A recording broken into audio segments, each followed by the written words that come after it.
सहना भवतु सहना भुनक्तु सह वीर्यं करवावहै तेजस्विनावधीतमस्तु मा विद्विषावहै।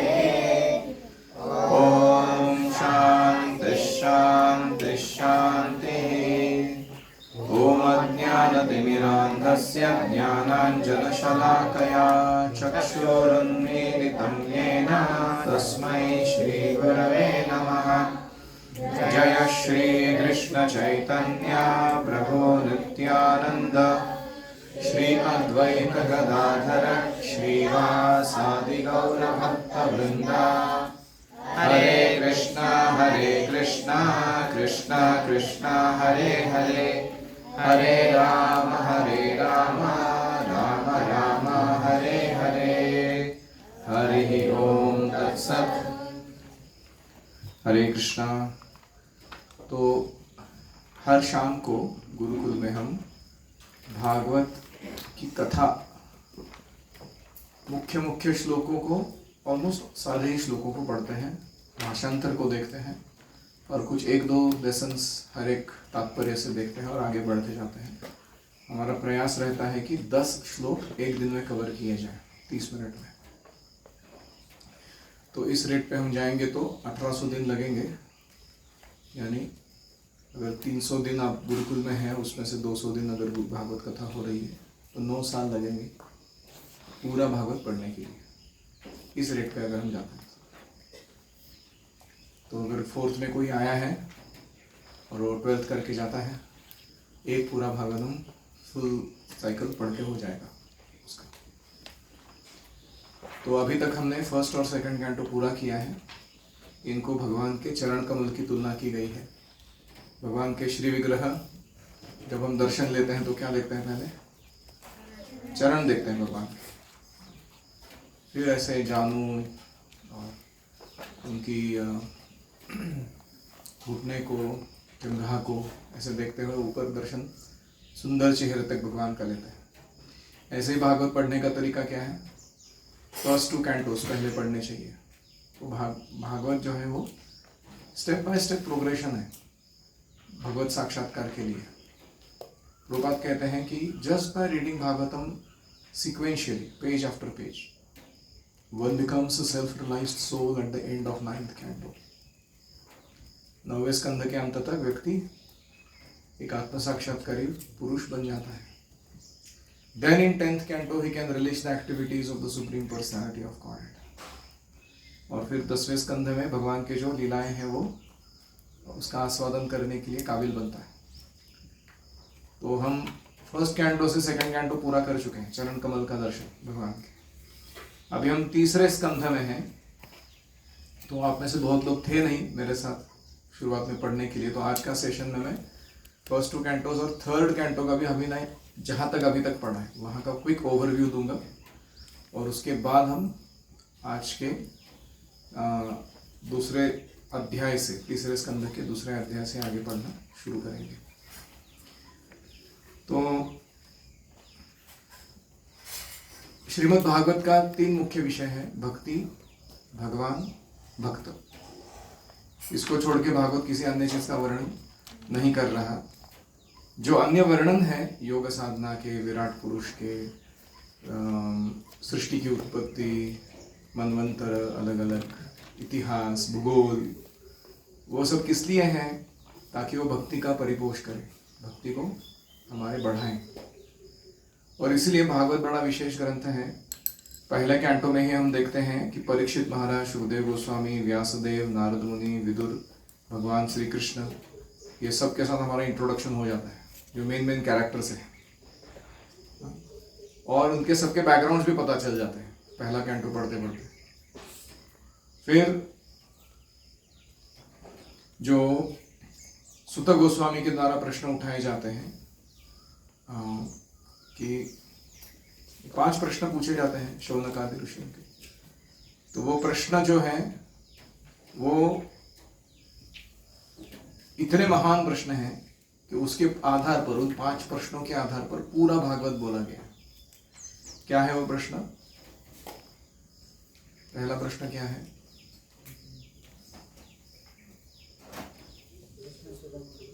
ना what is the ultimate good for all Mankind, पहला प्रश्न है श्रेय।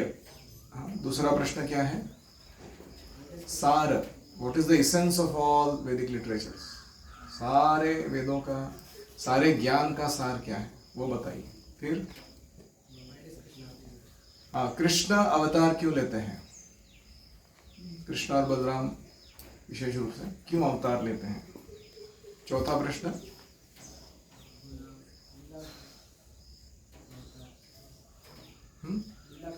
लीला कथा, भगवान के लीलाओं का वर्णन सुनाइए, खास करके कृष्ण लीला सुनाइए। तो कृष्ण अवतरित क्यों होते हैं ये एक प्रश्न था, अवतार लेने के बाद कार्य क्या करते हैं वो थोड़ा विस्तार से सुनाइए, वो दूसरा अलग प्रश्न था। 4 प्रश्न हो। 5वां प्रश्न क्या है, अभी बोलो। धर्म कम शरणम गतः, धर्म ने कृष्ण भगवत धाम जब वापस चले गए उसके बाद किसकी शरण ली, यानी अभी भी धर्म अगर बचा हुआ है इस जगत में तो वो कहाँ स्थापित किया गया उसे। तो ये 5 प्रश्न पूछे गए थे, ये 5 प्रश्नों के उत्तर के रूप में पूरा भागवत है। तो श्रेय क्या है व्यक्ति के लिए, तस्मात् भारत सर्वात्मा भगवान ईश्वरो हरिः श्रोतव्यः कीर्तितव्यश्च स्मर्तव्यश्चेच्छता भयम्।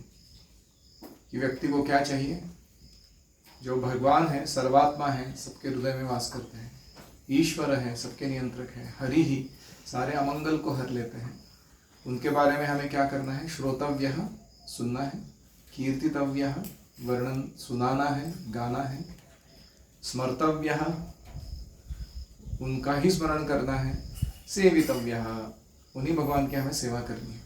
ये श्रेयस्कर है, सारे जीवों के लिए सबसे बेस्ट ऑक्यूपेशन है ये पहले प्रश्न का उत्तर।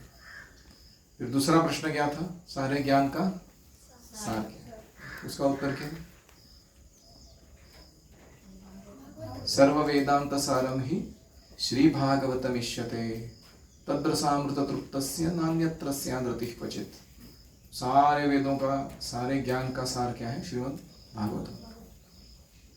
तीसरा प्रश्न, कृष्ण अवतार क्यों लेते हैं, जातो यस्य चिकीर्षया, किसके लिए लेते हैं।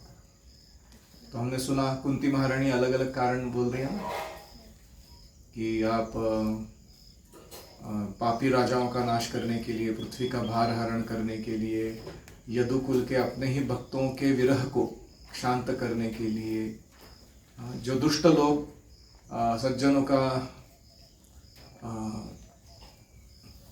जीवन मुश्किल करके रख रहे हैं उनका नाश करने के लिए और उन सज्जनों की रक्षा करने के लिए अलग अलग कारण बताती है। आप अवतार लेते हो वो सब आएगा। फिर कृष्ण कथा जो है, आप देखोगे कि फर्स्ट कैंटो में भी बहुत सारी कृष्ण कथा थी, थोड़ी बहुत। पहले तो उन्होंने सारे अवतारों का वर्णन सुनाया था, तीसरे ही अध्याय में कम से कम 24 अवतार वर्णन किए, थर्ड चैप्टर में, फर्स्ट कैंटो 24 इनकार्नेशन। फिर वो कृष्णस्तु भगवान स्वयं, वो श्लोक आता है। ये सारे अवतार हैं, कृष्ण अवतारी है, उनसे सारे आते हैं। तो ये था कृष्ण लीला का बहुत संक्षेप में वर्णन। फिर उसके बाद प्रश्न क्या था, धर्मः कम शरणं गतः, देखिए तो क्या किसकी शरण ली है धर्म ने कलयुग में, श्रीमद् भागवतम की शरण ली। यानी जो व्यक्ति श्रीमद् भागवतम का रोज अध्ययन करता है और उसे सुनता है, सुनाता है, वो धार्मिक बना रहता है। और जो व्यक्ति श्रीमद् भागवतम का आश्रय लेता है उसके ऊपर कली का राज नहीं चलता, he is immune to the effect of Kaliyuga. तो इसीलिए हम सबका कर्तव्य है कि हर दिन सुबह शाम हम थोड़ा समय निकालकर जरूर श्रीमद् भागवतम सुने या सुनाए एक दूसरे को। Switch on lights. तो ये था एकदम संक्षेप में। और फर्स्ट कैंटो में हमने ये भी देखा था कि उसका बैकग्राउंड क्या है भागवत का, नारद मुनि और व्यासदेव का संवाद, कि नारद मुनि ने कैसे व्यासदेव को कहा कि आपने अपने लेखन कार्य को परिपूर्ण नहीं बनाया अभी तक, क्यों, आपने भगवान का सीधा सीधा गुणगान, भक्ति का सीधा सीधा महात्म्य या पालन कैसे करना है, वो जीवों तक ठीक से नहीं पहुंचा है। अभी ऐसा ग्रंथ लिखो जिसमें ये करोगे आप। तो ये भागवत के रचना के पीछे का इतिहास था। फिर हमने देखा कि भागवत का अवतार कैसे हुआ, श्री व्यासदेव ने कैसे इसकी रचना की, फिर परीक्षित महाराज का जन्म कैसे हुआ, महारानी कुंती ने क्या प्रार्थनाएं की कृष्ण को, भीष्मदेव ने अपने आखिरी क्षणों में कृष्ण का कैसे मनन किया, कैसे स्तुति की। फिर हमने देखा था कि कृष्ण कैसे हस्तिनापुर छोड़कर चले गए द्वारका की ओर, फिर द्वारका में कैसे उनका प्रवेश हुआ। फिर वहाँ ये जो विप्रलंब और संभोग, भगवान के साथ सेपरेशन में रहना और भगवान के साथ उनके यूनियन में मतलब एक साथ रहना, ये दोनों रसों का वर्णन हुआ था। और फिर हमने विदुर जी को इंट्रोडक्शन होते हुए देखा। धृतराष्ट्र को डांटने के लिए आते हैं वो वापस, चलो निकलो बाहर यहाँ से, भीम के टुकड़ों पर पलने वाले कुत्ते, जैसे तुम यहाँ जी रहे हो घर से बाहर निकलो। तो उनको वानप्रस्थ दिलवाकर ब्रह्मज्ञानी बनाकर भगवत साक्षात्कार की ओर अग्रसर कराते हुए वो उनको सायुज मुक्ति तक पहुंचा देते विदुर जी, वो देखा। फिर उसके बाद भगवान के जो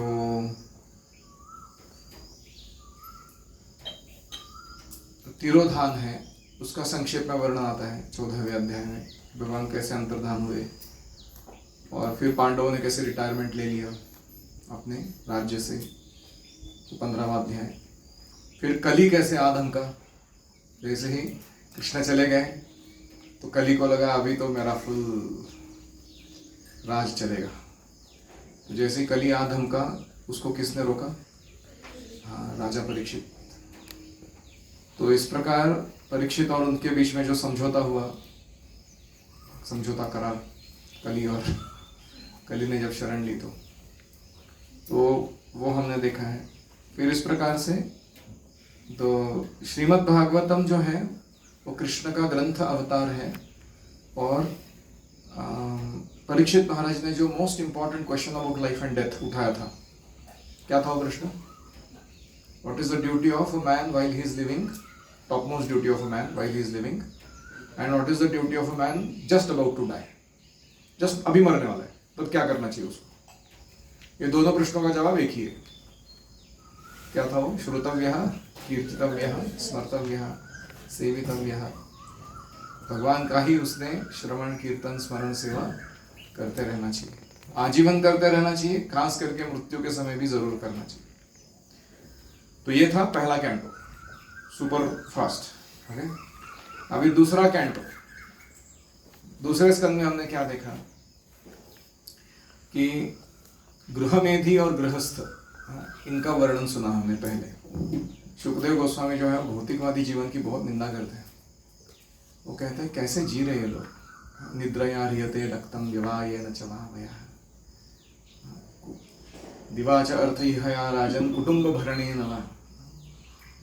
Daytime they are spending in earning money and decorating bodies, खुद के या दूसरों के।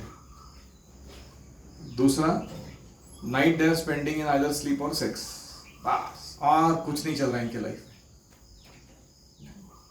पैसे कमाओ फिर मॉल में जाके खरीदारी करो शरीर को मेंटेन करने, ये दिन भर करता रहता है। तो ऐसे बहुत सारी भर्सना करते हैं वो, किस लिए? ताकि हमें जो वास्तविक ऑब्जेक्ट ऑफ मेडिटेशन है, ध्यान की, उसको कहते हैं धारणाश्रय, इन whom should we absorb our consciousness। तो हमने अभी किस में अब्जॉर्ब करके रखा है कॉन्शियसनेस को? मटेरियलिस्टिक एक्टिविटीज में, मैटर में, है कि नहीं? जड़ तत्व के पीछे लगे हम लोग पागल जैसे।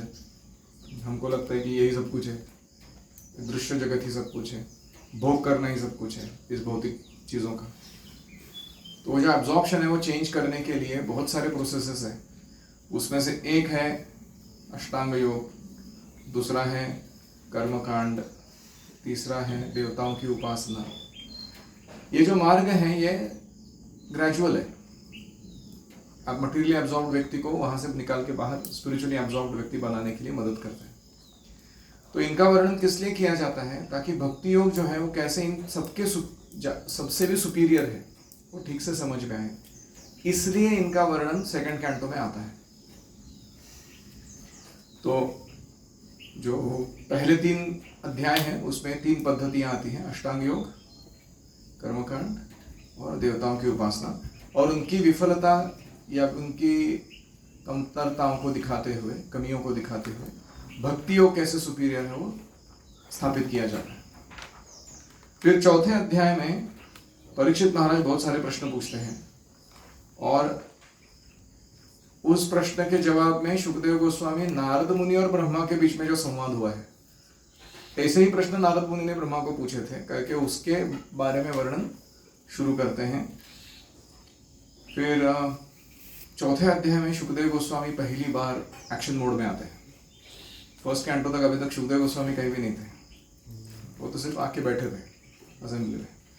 उन्होंने बोलना कहाँ शुरू किया है, second canto chapter 4।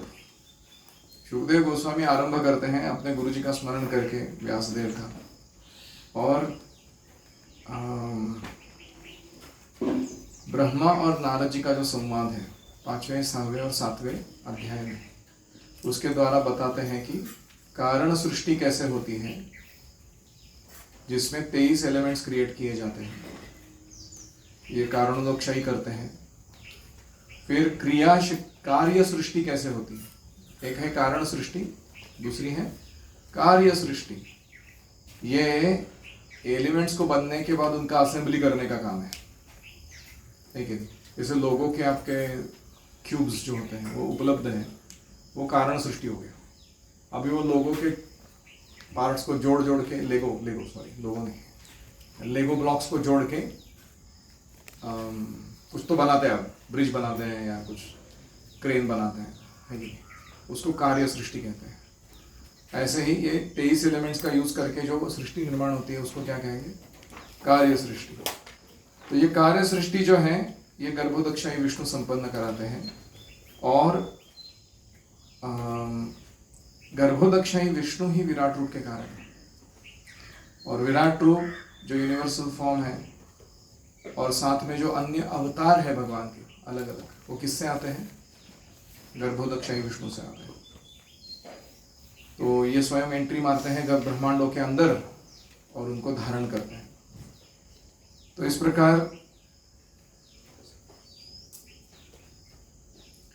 Brahma ji ये सब क्यों सुना रहे हैं, ये दिखाने के लिए नारद मुनि को कि आपको लग रहा है कि मैं सबसे महान हूं, मैं नहीं हूं, कृष्ण बहुत महान है।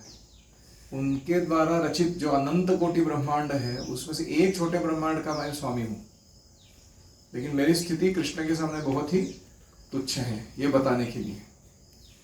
फिर आता है वापस परीक्षित महाराज के प्रश्न, 2.8 8वां अध्याय। तो वहां ये जो प्रश्न पूछेंगे वही वापस कंटिन्यू होगा उसके उत्तर के रूप में पूरा भागवतम, लेकिन 9th चैप्टर में खास करके चतुश्लोकी भागवत बोला जाता है। चतुश्लोकी भागवत क्या है, पूरे भागवत का 4 श्लोकों में सार, संबंधाभिधेय प्रयोजन, पूरा एकदम स्पष्ट रूप से। तो वो जो वर्णन है 9वें अध्याय का, तो वैदिक लैंडस्केप जो है, वैदिक समाज का जो पार्श्वभूमि है, उसमें अलग अलग प्रकार के जो प्रोसेसेस दिए गए हैं, विधियां दी गई है, उस सबका वर्णन करते हुए और अंत में भक्ति को सर्वश्रेष्ठ स्थापित करते हुए ये भागवतम का सेकंड कैंटो समाप्त होता है। और कृष्ण और कृष्ण भक्ति के टॉपिक तक लाके हमको छोड़ देता है, ये बताते हुए कि कोई भी पुराण का प्रमाण यह है कि उसमें 10 टॉपिक्स डिस्कस होने चाहिए। क्या है वो टॉपिक्स, अत्र सर्गो विसर्गश्च स्थानम पोषणम ऊतयः मन्वंतरेशानुकथा निरोधो मुक्ति नाश्रयः। ये 10 टॉपिक्स जिसमें वर्णन होते हैं उसको ही ऑथेंटिक पुराण कहा जाता है। तो ये यहां तक लाके भागवतम छोड़ देता है। अभी भागवतम नेक्स्ट क्या बोलेगा फिर, सर्ग और विसर्ग, क्योंकि अभी बोला ना उन्होंने 10 टॉपिक्स, तो अभी शुरुआत होगी उस 10 टॉपिक्स की। तो पहले 2 स्कंध कैसे हैं, इंट्रोडक्टरी है भागवत के लिए। इसमें अभी तक एक्चुअल भागवतम शुरू ही नहीं हुआ, मतलब भागवतम के जो 10 टॉपिक्स है वो वर्णन शुरू नहीं हुआ है, लेकिन भागवतम के दायरे में लाकर ऑडियंस को कैसे रखा जाए उसका पूरा अच्छा आयोजन ये 2 कैंटोस के द्वारा संपन्न किया गया है।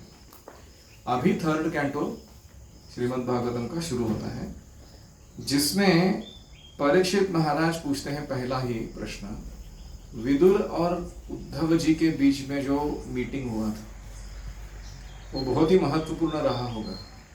क्यों? कृष्ण अभी धरातल छोड़कर गए हैं, और धरातल छोड़ने के पहले अगर वो किसी व्यक्ति से मिले होंगे तो किससे? उद्धव से मिले थे, और उद्धव को उन्होंने अपने लास्ट इंस्ट्रक्शंस दिए थे। तो इसका मतलब है कि उद्धव ने वो इंस्ट्रक्शंस जाके जिस व्यक्ति को नेक्स्ट सुनाए, तो वहीं से रिवील होगा ना हमारे लिए कि कृष्ण ने फाइनली क्या बोला जाने से पहले। What is the final conclusion और instruction of the lord for everyone. तो इसीलिए उद्धव और विदुर का जो संवाद है वो बहुत महत्वपूर्ण है, ऐसे परीक्षित महाराज को लग रहा है। फिर वो कहते हैं कि ये संवाद के बारे में थोड़ा विस्तार से सुना, क्या हुआ चर्चा उनका। तो सबसे पहले परीक्षित महाराज विदुर जी के जो प्रश्न हैं जो उन्होंने पूछे उद्धव को, उसका गुणगान करते हैं। फिर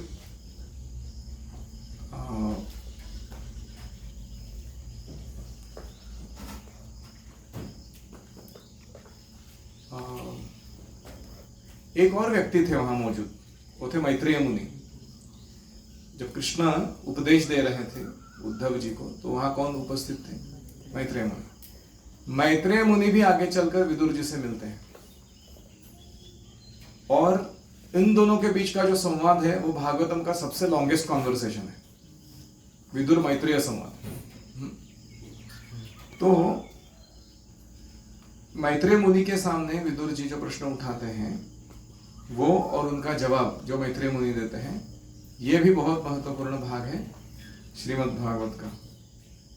तो 3rd कैंटो जो है इसमें बहुत सारे टॉपिक्स कवर किए गए हैं। इतने टॉपिक्स हैं इसके अंदर, जैसे क्रिएशन कैसे होता है, सर्ग, सब क्रिएशन, विसर्ग, टाइम, काल, फिर एम्ब्रियोलॉजी, माता के गर्भ में बच्चा कैसे बढ़ता है उसका वर्णन, फैमिली लाइफ, गृहस्थ जीवन कैसा होना चाहिए, सांख्य योग, भक्ति योग, अष्टांग योग, ज्ञान योग, कर्म, culture, spiritual world, material world, मतलब वैकुंठ धाम का वर्णन, भगवान के भौतिक जगत का वर्णन, भौतिक जगत कैसा है, और नरक लोकों का वर्णन। इतने सारे टॉपिक्स किसमें आते हैं? 3rd कैंटो भागवतम में। अभी हमारे स्कूल के सिलेबस में क्या टॉपिक्स रहते हैं, उसकी तुलना में अगर ये टॉपिक्स को देखेंगे आप, क्या टाइटल्स है ये टॉपिक्स के, एक से एक धांसू इंफॉर्मेशन। फिर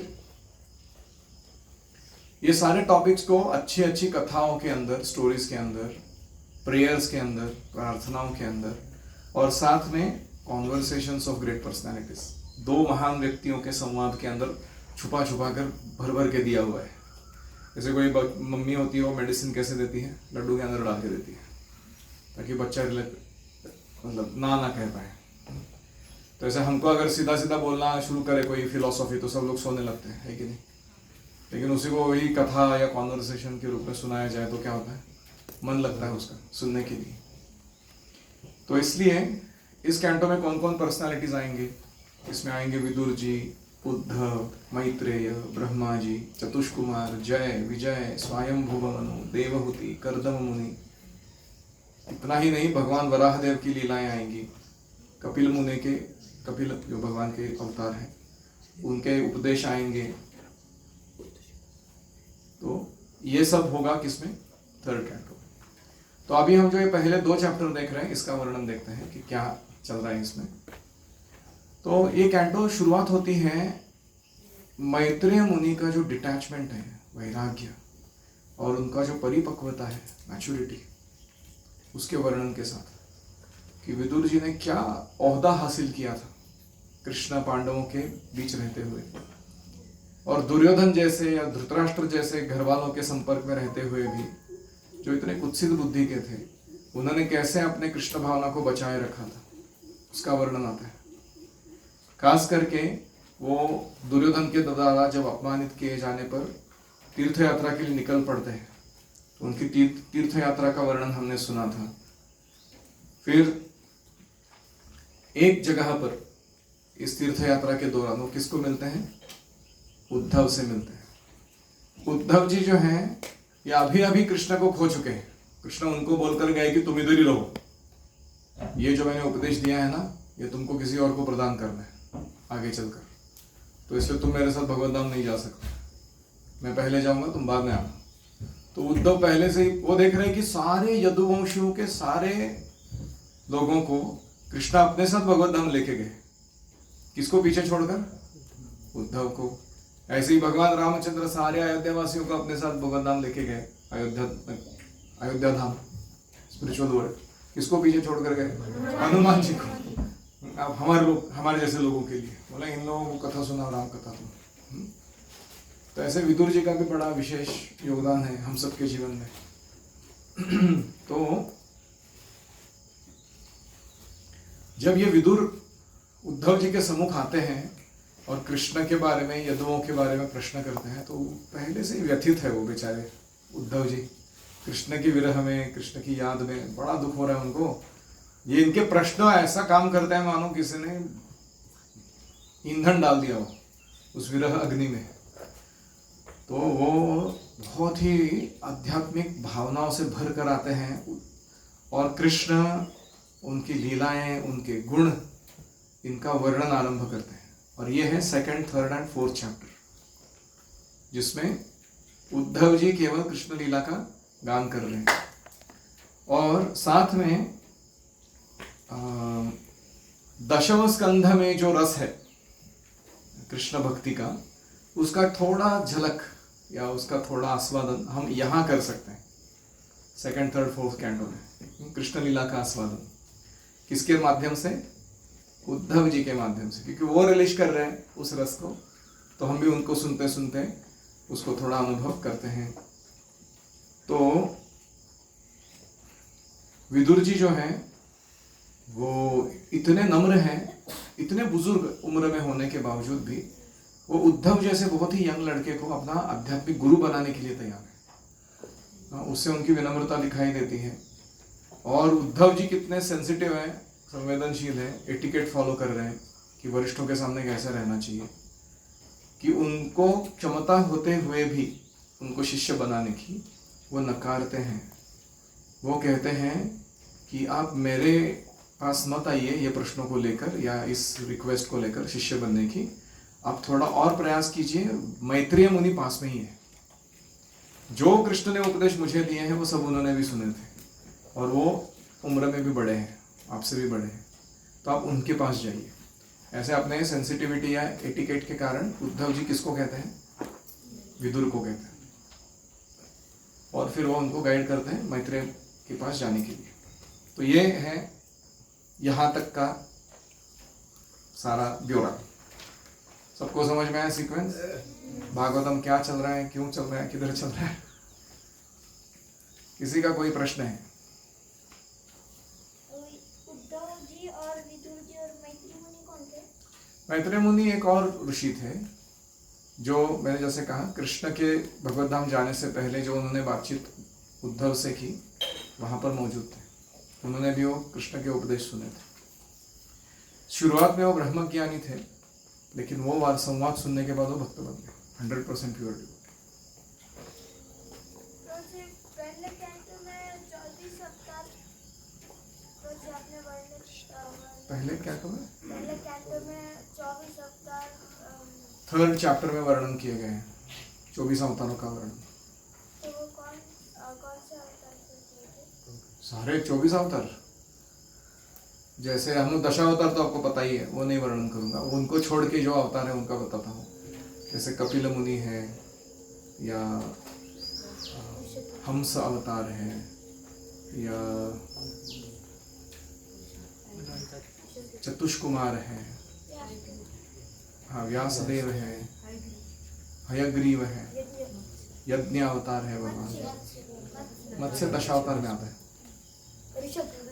ऋषभदेव है, करेक्ट। तो ये सारे अलग अलग और भी अवतार, और ऐसा नहीं कि 24 ही अवतार है भगवान के, वो भी और चैप्टर बताता है अवतारा ही असंख्येया, हाँ, कि असंख्य अवतार है भगवान के, लेकिन यहाँ केवल एक ओवरव्यू जैसे कुछ लोगों का नाम दिया गया है।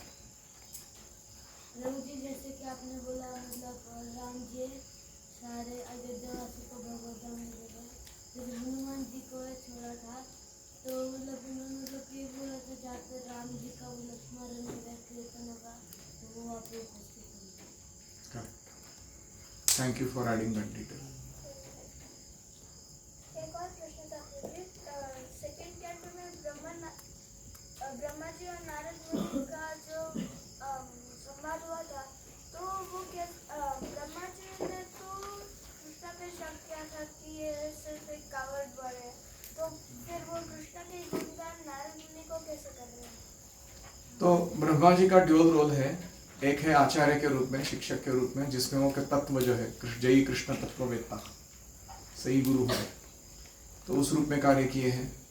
तो ब्रह्मा जी को ऐसा नहीं कि कृष्ण को नहीं मालूम नहीं है, लेकिन जब कृष्ण की लीला देखने के लिए ब्रह्मा जी स्वयं, जब 28वें युग में हर एक ब्रह्मा के दिन में एक ही बार कृष्ण आते हैं, यानी in one day of Brahma one short time Krishna appears, for some minutes of Brahma Krishna is there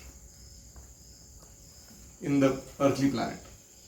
तो जब वो लीला देखने के लिए आए ब्रह्मा जी उतर कर नीचे, तो कृष्ण की लीला ही इतनी मोहित करने वाली थी, मुग्ध करने वाली थी कि उसको देख के वो बेविल्डर हो गए। उनके मन में आने लगा अरे ये व्यक्ति थोड़ी भगवान हो सकता है ऐसे काम करने वाला। तो वो संशय के कारण उनको फिर वो ब्रह्म विमोहन लीला अनुभव करनी पड़ी।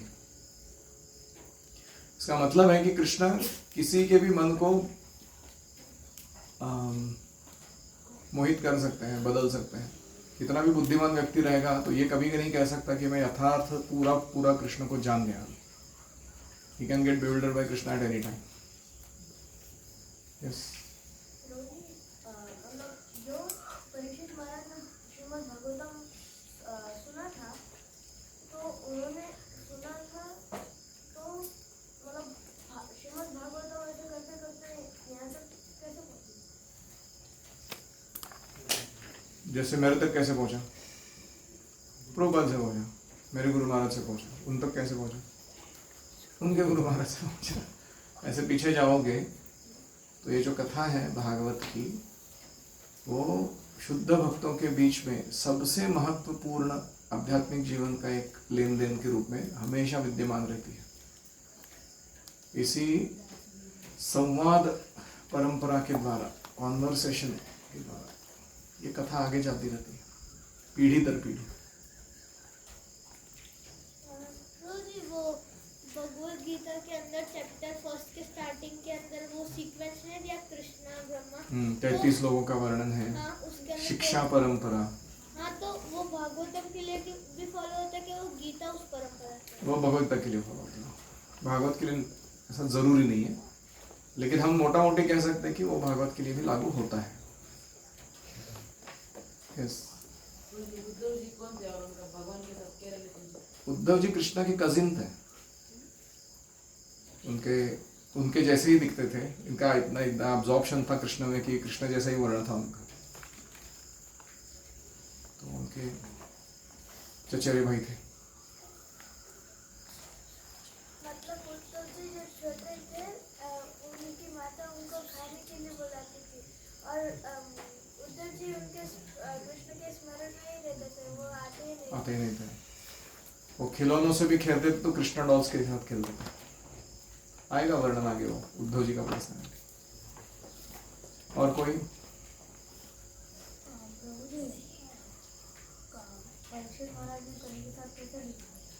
परीक्षित महाराज ने कली के साथ कैसा डील किया? 2 डील किया उन्होंने। एक डील है उसको दबा दिया, दूसरा डील है कि उसको थोड़ा छूट दे दिया। 2 डील्स। तो जो दबाने वाला था उसमें परीक्षित महाराज ने देखा कि वो कली जो है वो किसी बैल के पैर तोड़कर उसको आहत करने का प्रयास कर रहे हैं। तो तुरंत उन्होंने अपना तलवार निकाला और उसका सर धड़ से अलग करने वाले थे। तो कली को पहली बार पता चला कि मेरे को भी चैलेंज देने वाला कोई है इधर। तो कली डर गए, उसने उनका आश्रय लिया, शरण ली। तो फिर परीक्षित महाराज ने उसको डांट के फटकार के एक कंटेन कर दिया, उसके क्या कहेंगे दुष्ट प्रवृत्ति को या उसके दुष्ट प्रभाव को। उन्होंने बोला कि जहाँ जहाँ व्यभिचार है, मांस खा रहे लोग, जुआ खेल रहे, नशा कर रहे, तुम वहीं पर वास कर सकते हो मेरे राज्य में, अन्य कहीं नहीं। कली ने सब जगह जाके देखा, ऐसा तो कोई स्थान ही नहीं था पूरे परीक्षित के राज्य में जहाँ कोई व्यक्ति ये 4 नियम तोड़ रहा हो। कली ने कहा फिर रहूं कहाँ मैं? फिर उन्होंने और एक वर दे दिया, जहाँ कहीं भी excess quantity of gold store किया जाता है, अति मात्रा में धन एकत्र किया जाता है, वहां तुम रह सकते हो। तो कली वहां वास करने लगा उसके बाद। तो ऐसा डील हो गया उनके बीच में।